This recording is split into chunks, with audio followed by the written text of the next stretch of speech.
It's one of those things where it's like at the end of every meeting, I typically ask someone like, who else do you think I should speak to? Who else do you think I should meet with? Because interesting people know other interesting people, and you're benefiting from the networks that they've built over the years. And I think that's been one of my greatest hacks of trying to get in. And also just like, I reject the idea that most people in our industry wouldn't be excited by what FLOWBIO is building, because if they're not excited by it, they probably shouldn't be in the industry.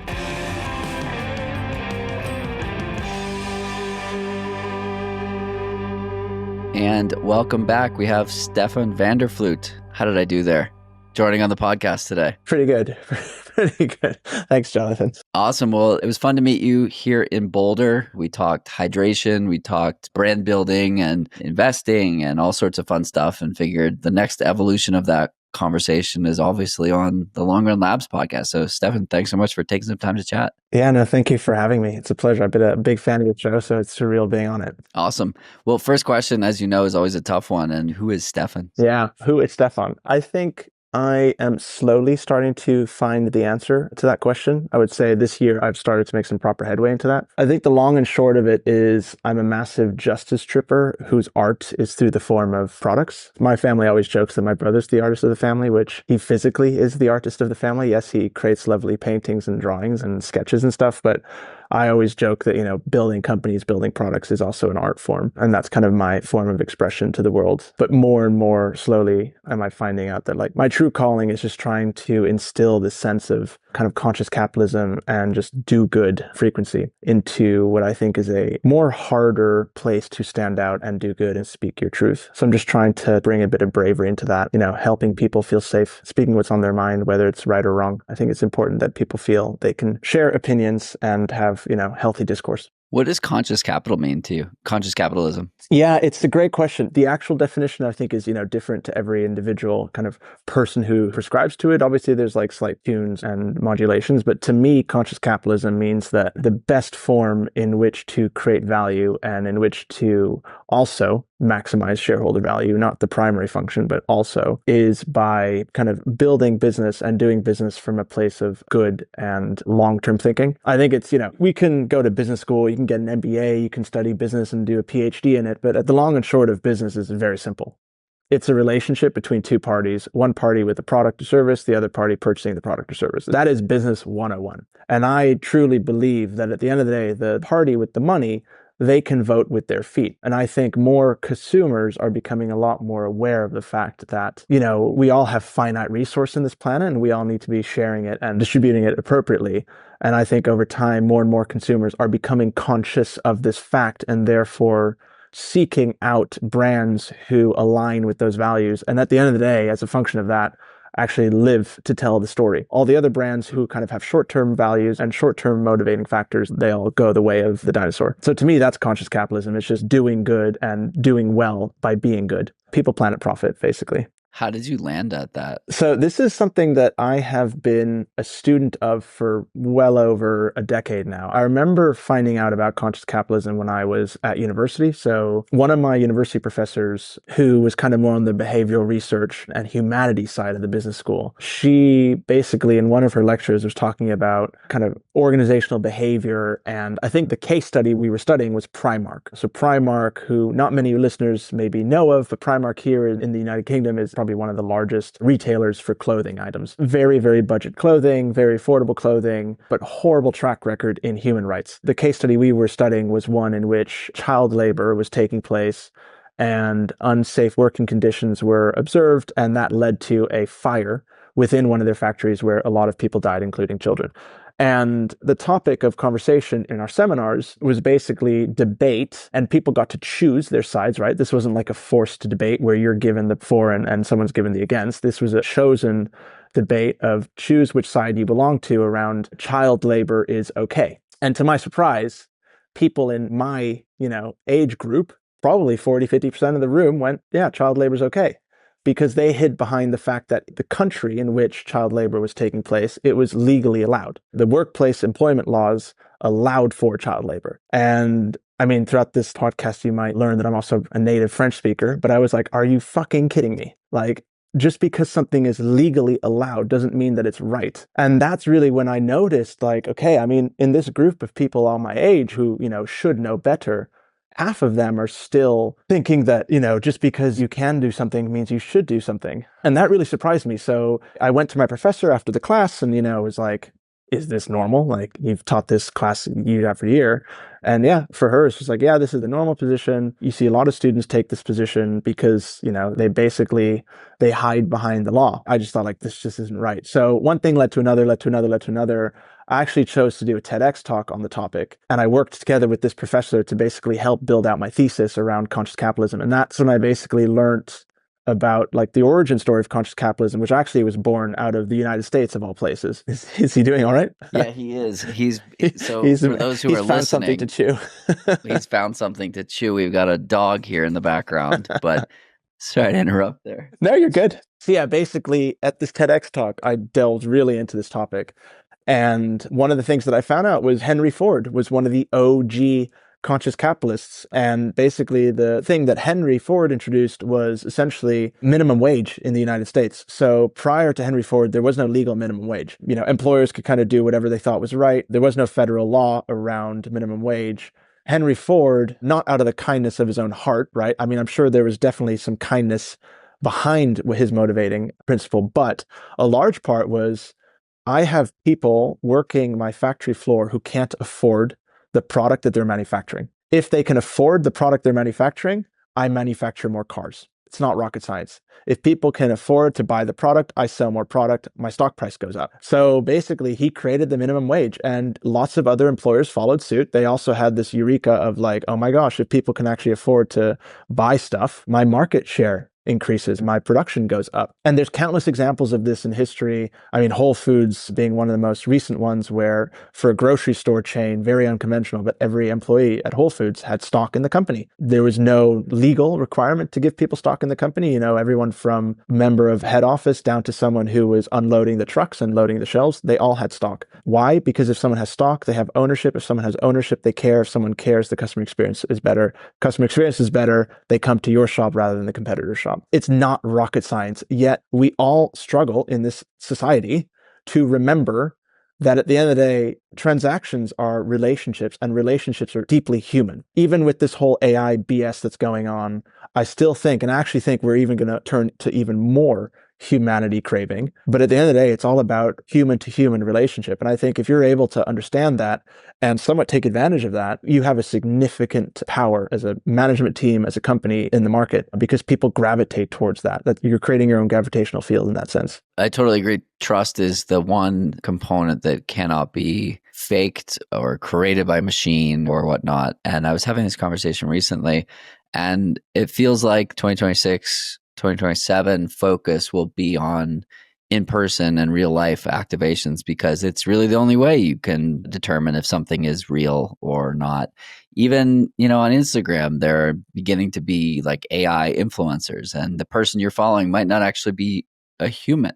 They might not exist. And so, even down the road, like podcasts could be AI produced. And they will be. I mean, that's why Spotify bought. So one of the portfolio companies in our investors' portfolio was bought by Spotify for exactly this. So they can create synthetic podcasts. My question is, who the hell wants to listen to a synthetic podcast? Like, information is in abundance. One of the beauties of a podcast is the stories behind the people in the podcast that are so fascinating. It's what led this person to this hour clip, right? This hour clip is a condensation of your and my, 31 plus years of experience. It's not this conversation. This conversation's immaterial in the grand scheme of things. And it's exactly why I am going to start asking a couple of different questions in the next 5 to 10 minutes here, because I love to paint the background of who the person is and what gives context to the talking shop, right? Anyone can talk shop, but it's the humanizing of why somebody cares about something, right? I'm going to refer to Alex Mather, who we both know, the CEO of Eternal.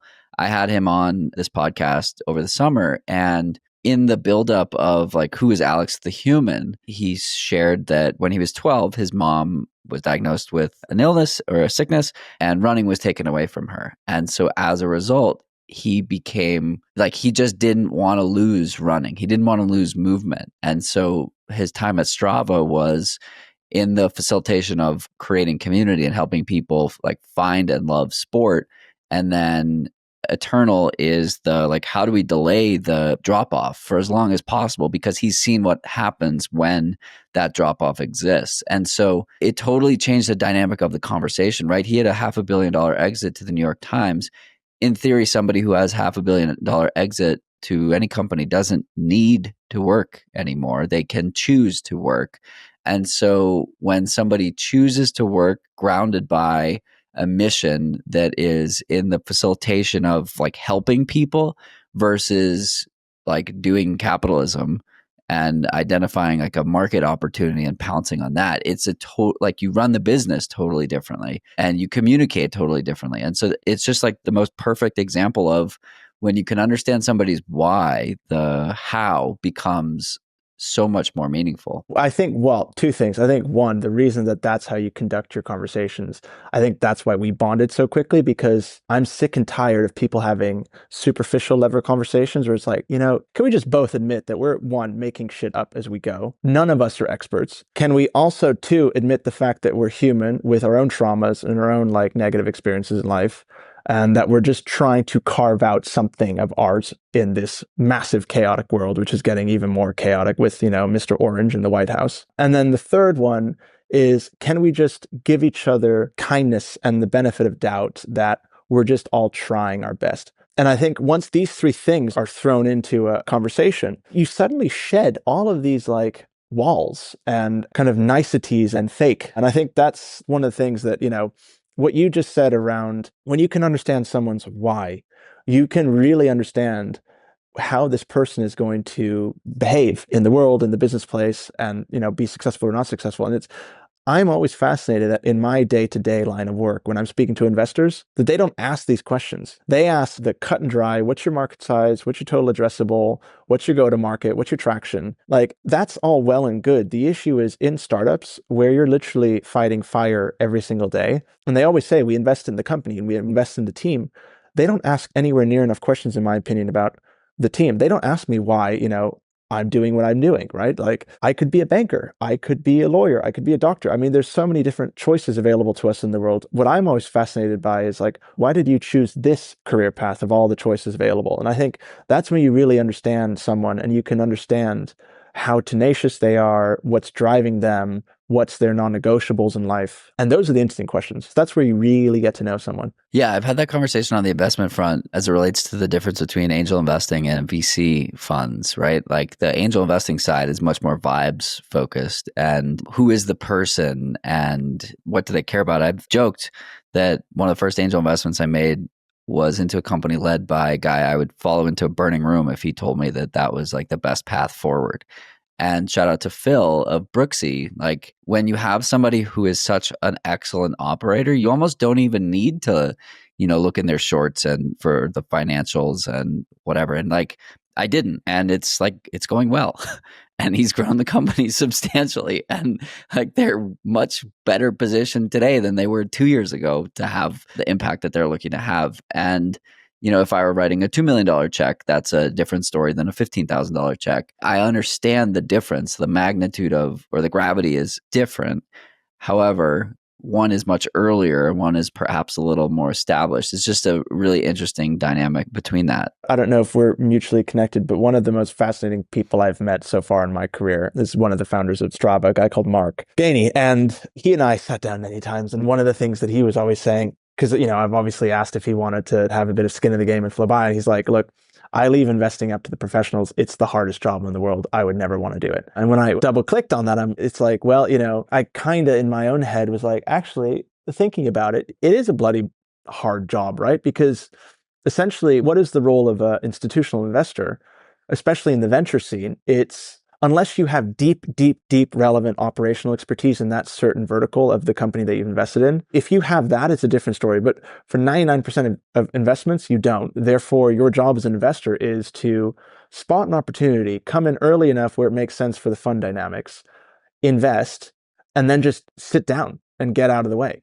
Now, that being on the job description of someone who went to Stanford, spent 4 years at Goldman Sachs, then was like, I don't know, a chief of staff for a scale up, telling them to spend 3-4 hours on a deal, place their bet, and walk away and come back in 9.5 years later and see how it's done. And multiply that by you're doing that. If you're a good seed investor and, let's say you have a $50 million fund, you need to allocate in the first 2, 3 years of the fund, right? So, and if you're typically writing, I don't know, say 1 million checks, which is actually on the larger side for a seed fund, you need to be writing one check a month for 3 years. And then you still haven't really allocated your fund. That's the kind of volumes we're talking about. And they're writing maybe one or two a quarter or a half year, right? So the issue that they then face is they're running up to year 4 or 5 of their fund.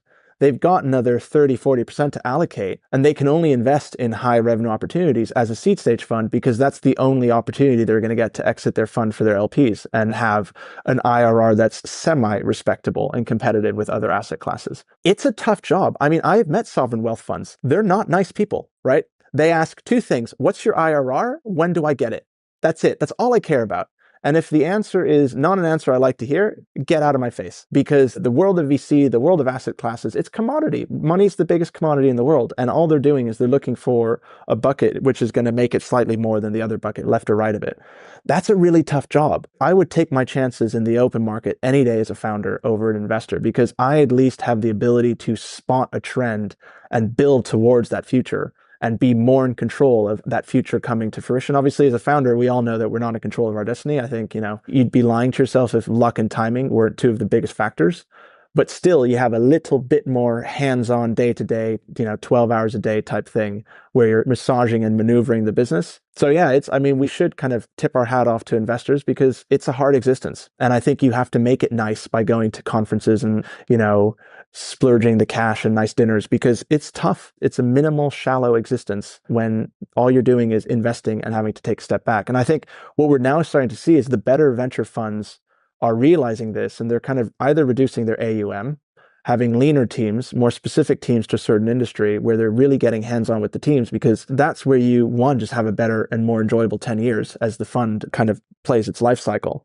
But two, you also just feel a lot more like you're hands-on and you're doing something. I mean, the amount of VCs that I've been speaking to now that are investing off the books with their own checks because they're so frustrated that their fund isn't allocating. This is a real trend. I've had this now twice in the last month. Yeah, I've seen a lot of that. It's interesting. If I'm an LP, that would piss me off because you're spending my money time, my management fees in investing in your own portfolio. Just a couple of points of clarification. IRR is essentially the annualized rate of return, AUM, assets under management. So if a fund has, $1 billion under management of their investments, that's what that refers to. Let's talk about you. You have a background in triathlon, if I'm not mistaken. Yes, I did dabble in long course. How did sport find you? To switch gears, cycling pun intended. Okay, now we're going to get deep. Now we are going to get deep. All right, so how did sport find me? Basically, now we have to go way back and kind of go back into history. So my father is an incredible human being. A very, very inspirational dude, self-made, only one from his family to go to university. So the way that he, I think, defines success and made something of himself to really graft and to work hard and essentially try and do better than the generation before him and make more from what he was given. So work has been a lot to his life, which means he spent a lot of time on the road. I mean, he worked his way up to very, very senior leadership at Hewlett Packard, which is why as a Dutch guy, I have an American accent because we lived in the foothills of Palo Alto, a place called Portola Valley. Anyways, long story short, he was always traveling. So the only time that I could get real quality time with my dad was on the weekends when he was doing his long runs. So when I was around 14, 15, and this kind of was the intersection of two things happening. One, wanting more quality time with my father. And two, I used to be a really large kid when I was younger and got massive amount of bullying for that. So I just decided one day, fuck it. Let's change my appearance because that's clearly what people are pointing me out for. So let's just remove that thing and, off the get. So I lost a ton of weight, started to feel really good within myself, and then started to realize, oh my gosh, there's so much fun you can have with your body when it's not unhealthy and just lethargic and heavy and weighed down. So I started to really enjoy my running with my dad. And then kind of with my ADHD and never happy brain. Okay, this is another reason why we hit it off because I also have that same brain. Yes.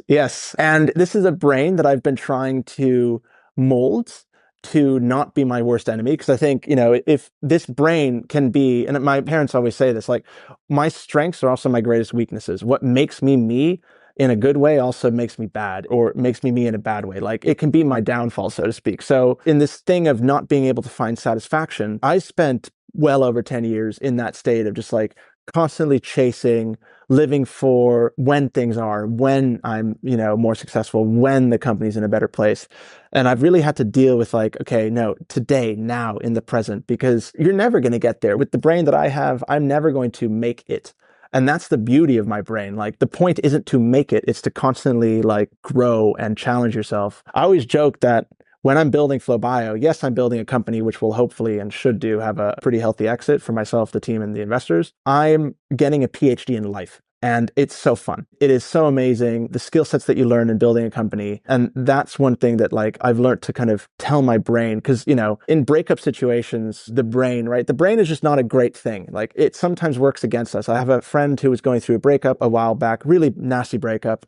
And he was like, my brain is just telling me I should get back. I'm like, well, that's what your brain is going to do, because your brain is hardwired for comfort. Sometimes your brain is not what you listen to, even though it's where all the choices and get made. Sometimes you have to ignore your brain, because your brain can actually be your enemy. So I think I've learned to like listen to the brain. I've had a lot of coaching, a lot of therapy. I've really found it fascinating to understand how the brain works from like a neurochemical standpoint and from a primal standpoint, because realistically, our brain has not evolved that much beyond our ape days. So I think it hasn't. And I mean, we see a lot of this behavior in many situations, including the White House. And I think one of the things that I'm really obsessive about is how I can always like fine tune and optimize. And I think that's why I found triathlon, because for me, running was one thing to optimize. But then this crazy thing called triathlon is like, you're never going to perfect triathlon. It's 3 disciplines. Each individual discipline takes a lifetime to master. And you're suddenly having to like master all 3, which is just never going to happen. So it's a good lesson in humility, that the point is not to become a master. The point is to always like pursue and try and finesse and never reach. So yeah, again, I never do things half-assed. I either do them or I don't do them. So when it came to triathlon, I was like, okay, I really want to do the sport. I got deeper and deeper into it. In 2018, came first for the national championships in the Netherlands for my age group. So I was like, okay, I'm not bad at this sport. So I got a coach. That coach basically helped me try to go pro.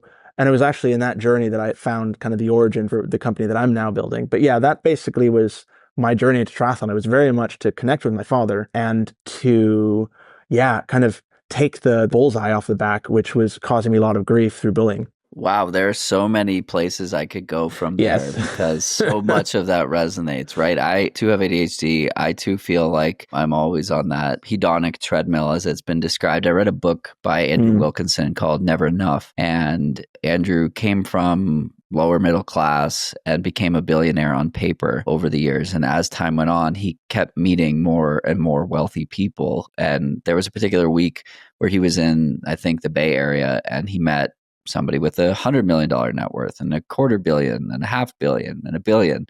And he found that what was consistent with all these people is that they were always striving for, like, they felt that once they hit 2x what they currently had, that would be enough. And then he would talk to somebody who had 2x what that person had, and they were looking for 2x what they had. And the person who had 2x what they had was looking for 2x. And so it's just this, like, part of it is like, I think that to be successful, conventionally successful, quote unquote, you have to have that kind of screw loose that you're always pursuing. Like, I have a friend who, he has a, very high net worth, and he could retire, but he chooses not to, because I think he would be bored and he wouldn't be stimulated. And he's in a place where, like, it makes sense for him to keep working in this period of life and kind of capture that value. And it's probably also what allowed him to get to a place where, like, his skill set put him in position to be the right place, right time with the right opportunity. And I just think that, like, it's not about like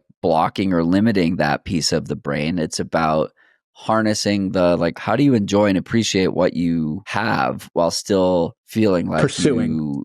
while still pursuing. Okay, so you're building this business, FlowBio. Talk to us about what the business is. What I think is fascinating is you have some, like, absolute, like, gem angel investors and investors, period, with the company, with backgrounds at Aura and the Athletic Brewing and Strava and all these, like, fantastic cornerstone institutions in the outdoor and health tech space. How did you get to a place where this is your network and that's what you're building? Yeah, so just to fact check, I wish one of the Strava guys, I mean, Mark, if you're listening, this is another opportunity. But Mark subscribes to the I Substack, so hopefully he's also listening. Mark was one of our first customers. Mark's always listening. Mark's a great dude, but I also respect his discipline. I mean, I was speaking to another angel earlier today in Switzerland. He used to be the CEO of Giro, the helmet company.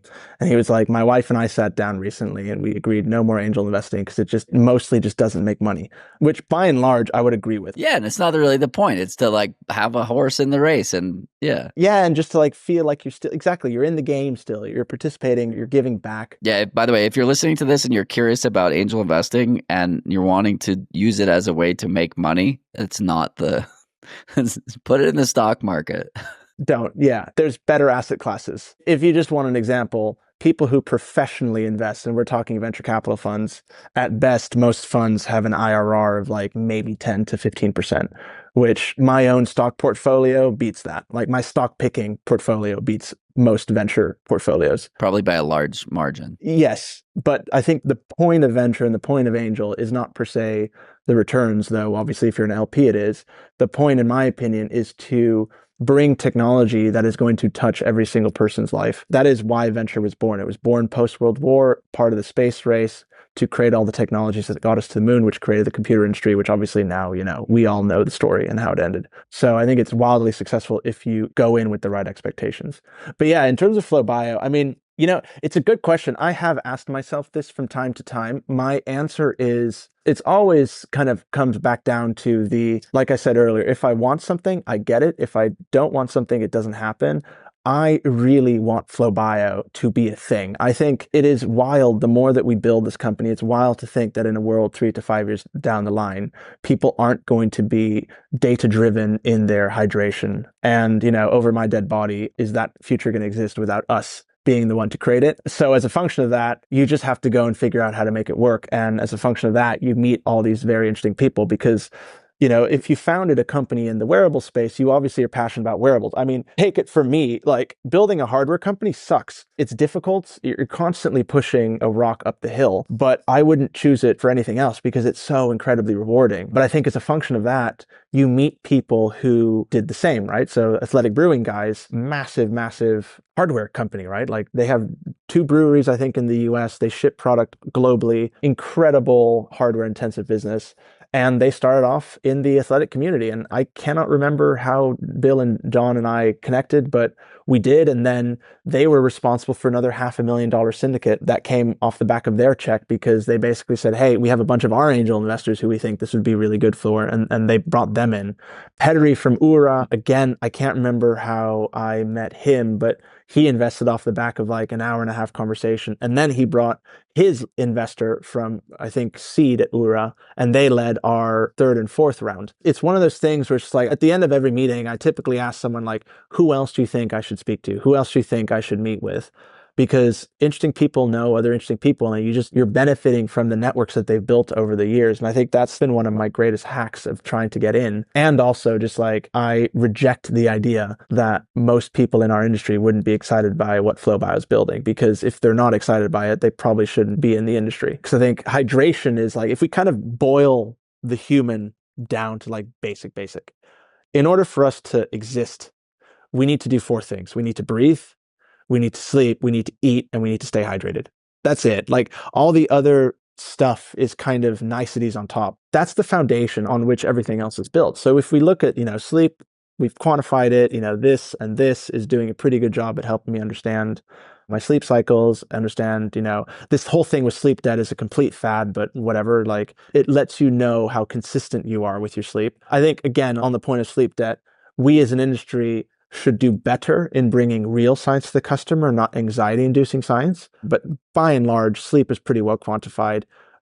My calories, food, if I wanted to count, which I do as an athlete, like I can use the Hexus app, I can count all my macros, I can make sure that my caloric expenditure matches my caloric intake. Like that's pretty much done. Breathing, obviously, that's one of the first things you learn as a human being. So like breathing, you're pretty much covered. And then the only thing that's left is hydration. And I think specifically in hydration, the key thing that people forget about hydration or don't seem to understand is that it's not just about intake of fluids. Most time when I speak to people, I ask them, I mean, obviously you'll know the answer, so this is a bad example of doing it in, but mostly when I ask people, and we can do this test with your listeners right now, when I say hydration to you, Mr. and Mrs. Listener, the first thing that pops in your mind, be honest with yourself, but the first thing that pops in your mind, remember that.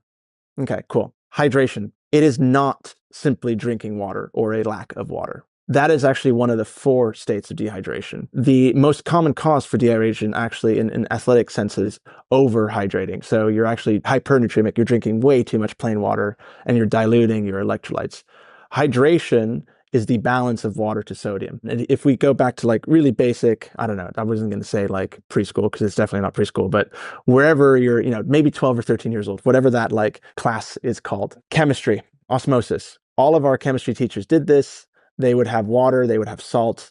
The water would be drawn to the salt. So that's exactly what happens in our cells. If we are ingesting plain fluid and there's not enough sufficient, the water isn't drawn into the cells. The water just kind of sits there.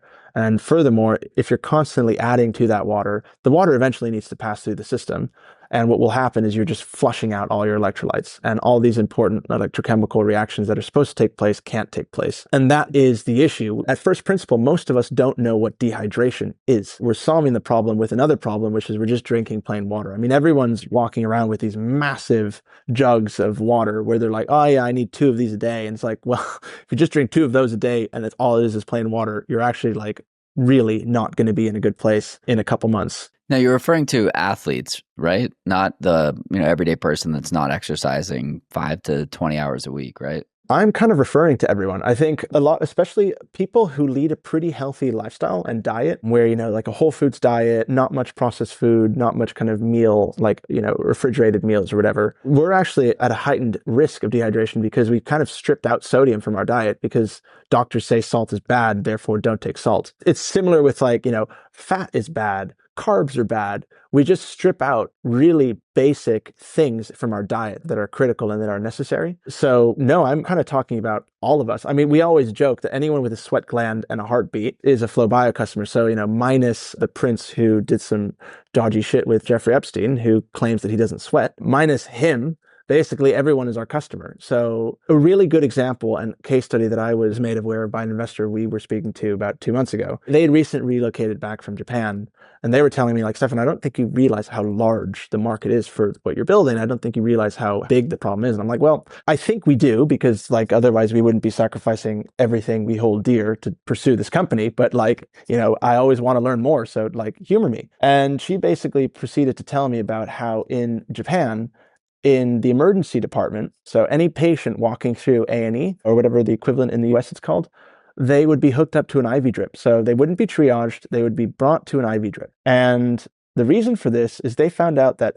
50% of everyone who walks into A&E after being on the IV protocol walks home symptom-free. Which, I mean, talk about impactful triage. Like, you're wasting no doctor time. And essentially half the patients, all they were just dehydrated. They just needed a bit of sodium, they needed a bit of electrolytes, a bit of fluids. The beauty of an IV drip is the osmolality of an IV drip is designed to be engineered for optimal absorption rate within the body. So it is quite an expensive solution still, but it is significantly more cost effective than a doctor treating you for phantom symptom, which you don't have. So that kind of spells out that the size of the problem is like, we are all chronically dehydrated. Athletes especially, and we've seen this in our own data, around 85% of athletes who used one of the features when we launched it, which was kind of a good indicator for prior habits before they came onto the FLOWBIO platform, 85% of them were under consuming sodium by a factor of 2 to 3x what they should be. As a sweaty person myself, sweaty and salty, I've had my sweat rate tested, sodium content tested. And yeah, the magnitude of impact is high for me. I think I'm 1366 on the scale there. If the average is like 700 or 800, I'm up there. So the risk is there. And this is also just quickly on that point. We as a company and as an industry now, because we're not the only product in this space, but as an industry, we're actually starting to educate the world, to begin with the physiological community, nutritionists and practitioners,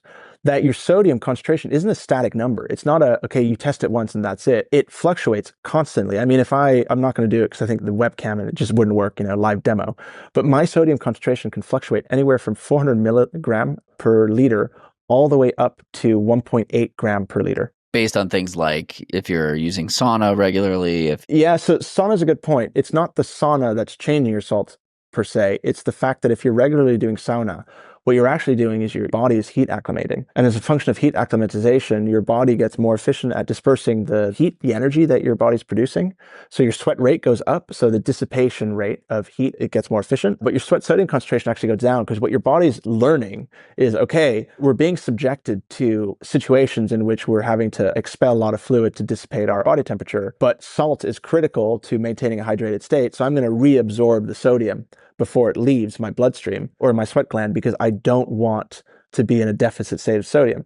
So your sweat sodium concentration actually goes down. And this is one of the many use cases that people use the FLOWBIO sensor for. It's to have a finer tune into whether their body's responding to the heat training or the heat prep that they're doing. So Brian Johnson, who is a very infamous kind of health hacker, he's one of our most latest users to have the FLOWBIO sensor. He's obviously an infamous heat sauna or sauna dude. But yeah, I think the cool thing about the FLOWBIO sensor is we're actually exposing to the industry this old notion, which by and large was created by a company called Precision Hydration, who have the sweat test, and they have hundreds of locations globally in the world which give you a sweat test, and they say you only need to test once. We've proven that that is outdated, and we're actually starting to see a lot of Precision Hydration sweat test centers coming to us at FLOWBIO and starting to sell the FLOWBIO sensor because it helps them provide their customers with significantly more resolution behind what their sweat is doing day in, day out. So you decide this is a good idea. I'm going to start a company. What happens next? So this was back in 2020. So my co-founder and I, we actually started the company a week before national lockdown here in the UK, and basically synonymous with like international lockdown globally. So we had to, from day zero, it was already a struggle because we suddenly weren't able to have an office, which we needed as a hardware company to develop prototypes. So initially what we did was we developed a lot of kind of demand indicators for our products. We're like, okay, we can't build a prototype because like that would be illegal because we can't go to in a lab. So what we're going to try and do is basically prove to our initial investor that there is demand for this. And we're going to find proxies outside of like sales that are going to help us do that. So we spoke with a bunch of athletes, high profile to amateur. One of the most amazing like first conversations I had was with Tim Don, who used to hold the world record for fastest Ironman. He had notorious issues with dehydration and basically was immediately kind of impressed by what we were building. Having Tim on your advisory board went miles with kind of speaking to investors because they're like, okay, this anyone who would know something, it's an Ironman world record holder. So I think we found proxies that basically gave us some justification as to why we should exist. And then once we were allowed into the lab, we knew it was going to be years before we had a product. So again, we needed to find proxy indicators. With hardware companies, you're basically always in a state of fundraising. So what you're always trying to do is you're trying to show the market, in this case, the investment community, that what you're building has merit before you can build it. Because a lot of the times it's going to take 2, 3, 4 years to actually build the damn thing. So we always called these things proxies.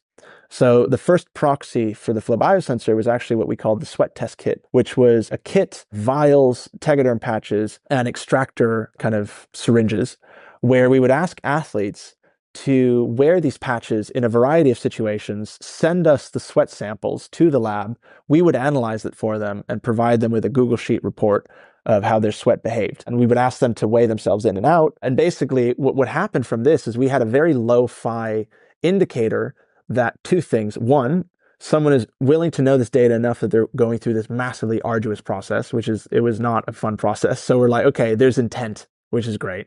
And two, based on the data, there's no one sweat sodium number that's the same. So we've debunked what the industry has claimed that the sweat sodium is static, because our concern was if sweat sodium is indeed static, what's the point for a continuous wearable, right? You don't need a continuous wearable. Well, but that's the thing, right? Like the business case of proving that it is dynamic versus static, like it makes more sense for the company to like want it to be what you found, right? Repeat usage versus like a DNA test. If it wasn't what we found, I don't think you and I would be talking today, for like being completely honest, because why'd you need a $400 sensor to tell you the same number day in, day out. Now, there are arguments to say that sweat rate always is going to change because sweat rate is directly related to caloric expenditure. But yeah, I mean, we probably wouldn't be having this conversation. So, every company has their leap of faith moments. This was definitely one of our leap of faith moments that this actually, from a scientific grounding standpoint, was relevant. So I know we only have 3 minutes here. What happened next? You decided we're moving, we're rolling, the lab is able to be open. How do you go from concept and fundraising to product in hand? Yeah, I mean, lots of trial and error, 3 near-death experiences. I put all my life savings into the business at a point to keep us afloat. My co-founder burnt out from fundraising kind of malarkey. So it's definitely not been a straight line by any stretch of the imagination. I think, again, it comes down to that thing that I was talking about earlier, which is this just determination that this future is going to exist and over my dead body does it exist without us having built it. So we went through multiple iterations of the hardware. So we initially had a single-use architecture where you actually had to throw away the sensor. That was the only feasible way at which we thought we could do what we're doing. We actually managed to engineer around this through some pretty ingenious engineering from our head of R&D, now CTO, Dr. Roland Mingels. We built the world's first fully reusable sweat sensor. It is also now the most accurate sweat sensor. We can kind of hand to God say that because it's the only independently validated sweat sensor. So it was validated by the University of Rome, funded by World Athletics, with the paper coming out in January. So that's something that we spent a lot of time trying to pursue because in our opinion, as scientists and engineers, if there's no grounding in science and fact, what's the point? So we really wanted to make sure that that was always rooted in the DNA of the product as well as just it's the culture of our company.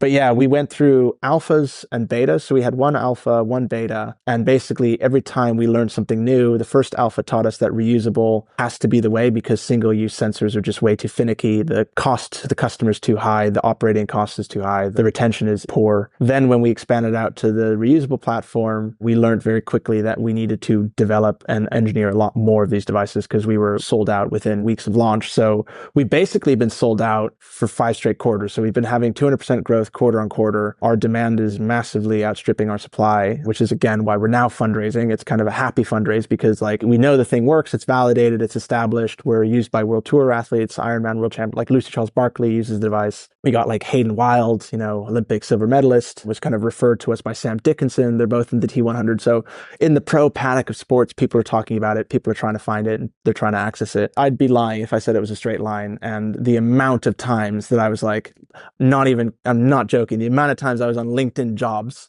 looking for a job that I could do. And I was like, fuck this. All these jobs are depressing. I have to make this work. I can't go back into the market and go from building this industry changing company. We're creating an industry to just, pushing paper. There were a lot of motivating moments of just when you're at your utmost desperation point to still try and find that extra bit of energy. I mean, building a company is really like being an endurance athlete. You're really in it for the long run. And I think one of the things that I learned as an individual myself is just how much I need to treat being a CEO as being a pro athlete. So I've been able to lean on my kind of athletic career for those learnings. Yeah, it's been hard, but it's been incredibly rewarding at the same time. One of my favorite podcasts, Second Nature, talks about one of their episodes was titled "Business is Hard." So we'll have to do a follow-up with you in a year and get a check back in on the progress made, the ups, the downs, and everything in between. Yeah, it'll be a good year. I mean, we're at the Tour de France this year with a company we can't yet name, but I think we should definitely check back in a year because I think it'll be rags to riches, hopefully. Love it. Awesome. Well, this has been a blast. Where can people find you if they want to learn more? So our website is probably the easiest place to go to, flowbio.com, FLOWBIO. Our Instagram handle. I don't personally do social, but yeah, I'm always available for chat through LinkedIn or WhatsApp. I'm super easy to access. I don't try and add barriers in front of me. So yeah, probably the easiest way to get to us is via my LinkedIn or our website via the contact form. Amazing. Appreciate the chat and we'll see you out there. Yeah, thanks, Jonathan. Appreciate you and good luck with the pup. To close things off, here's a puppy who is Oh, he knows he's in trouble now. Look at that face. He knows he's in trouble. He's like, oh shit. And with that, thanks. Cheers.